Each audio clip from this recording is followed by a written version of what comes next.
All right, welcome back to Big Sherm's Juke Joint Renovations. It's been a minute, and I apologize for that. I threw my back out, moving car parts around my storage building. That put me out for a couple weeks, and then I've been out of town, and so on and so forth.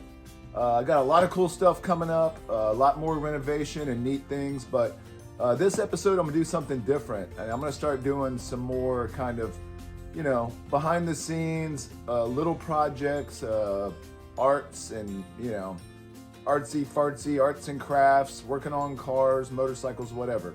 So this episode is going to be about a little chopper I'm going to build in the juke joint. Can you build a chopper in a juke joint? I think so. Yeah, it fits through the door, fits out the door. You can do it in here. So we're going to do that. Little by little, low budget again. Did some horse trading. Got it really cheap, and this is my first Harley build and first time building a chopper, and it's just fun to do a project that's not just the juke joint. I gotta have some variety, But anyway, thanks for your patience and thanks for coming back. I appreciate you guys watching. I hope you enjoy this little chopper build I'm doing, and then we'll get back to more juke joint renovation next episode, which will be coming very soon. Thanks again.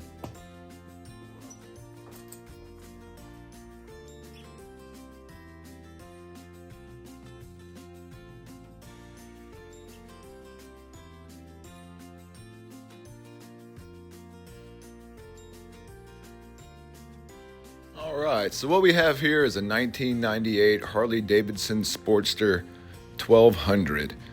This bike has been kind of abused and left outside for a while and needs some work. My first thought was to get it roadworthy and cruise it, but then I realized I just can't stand the way it looks and I just can't get into it. So we're gonna turn it into a chopper, but let's take a look at it now.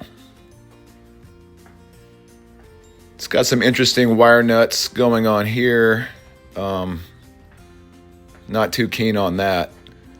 And these, wow. I mean, that's something, isn't it? That's what I want on my motorcycle. Yeah, it's ugly. It's got a big fat seat, soft tail, stupid risers. It's just ugly as can be. But it's a good little base to start with for a chopper build, and that's what I'm going to do here. None of this stuff makes sense. This air cleaner is sticking out about 4 inches, right where your leg has to go, with these really strange forward controls that don't line up. There's just a lot of problems here. As you can see, my leg just hits the side of the air cleaner. That's uncomfortable. Then if you look down at the peg, you're going to see that the pipe is right near my foot, and I can't access the brake pedal without my ankle touching the pipe, and that's really hot. So that's not what we're looking for here.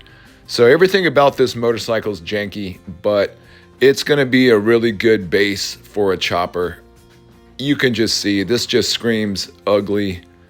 It's terrible, but it's a cool little base. 1200 motor. Should be cool.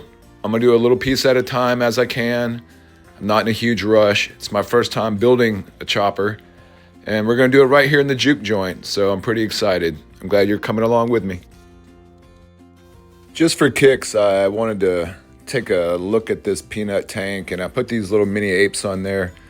Just kind of eyeballing it, kind of doing some fantasy, thinking about what I'd like to do in the future. Just kind of whatever.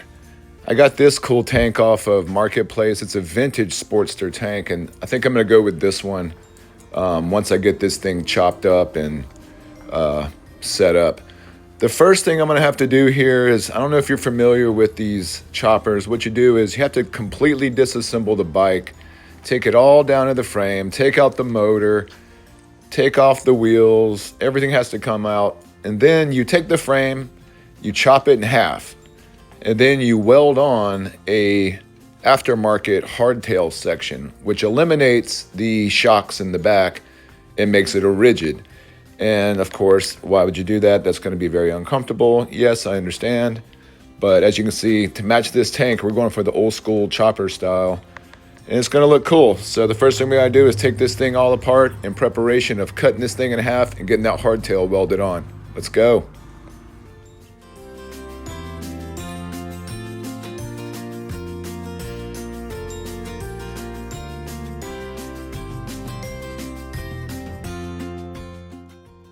Okay, so got the back wheel off and basically going through here, trying to pull out all the wiring, the oil tank, the whole thing really, because we have to get it down to the frame. And then off camera, I did cut the frame. I just used a angle grinder and I measured it out and used some tape to keep the line straight.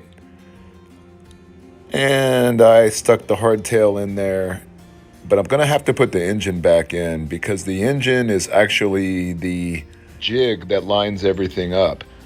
So basically now I'm gonna put the engine back in, I'm gonna do some tack welds, and then I'm gonna take it to my friend Jeremy at J&F Fabrications, and he's gonna do a final TIG welding on it. So chop, prepare, drill these rosette holes. Now I have the engine back in, it's the jig, and once that's bolted in, I'm gonna come back and put down some spot welds to kind of hold it all together. And then once those spot welds are in there, I'll remove the engine, completely disassemble the bike, and take it to Atlanta to J&F Fabrications, and my buddy Jeremy is gonna do a nice professional TIG weld on it. He's a pro, I am not. So I'm really thankful for him. If you have any fabrication needs, hit up J&F Fabrications in Atlanta, Georgia. So here it is. I got the engine out, and here we are. We're at J&F Fabrications in Atlanta, and my buddy is hooking it up. Stoked. Thanks, buddy. Again, hit him up with your fabrication needs. He also did a great job on a roll cage for a VW Doom Buggy project I had in the past. Solid dude. Thanks again, man. I appreciate it.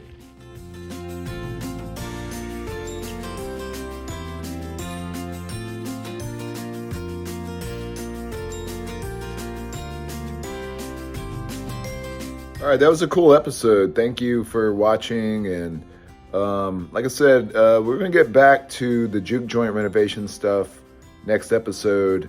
And I'm going to sprinkle in different things. This channel is going to be kind of what's happening at the juke joint. It's not necessarily always going to be about fixing up the juke joint. But thanks again for watching, and we'll see you next episode. I appreciate it. Sherman appreciates it. Be safe, be good. See you next time. Thanks again.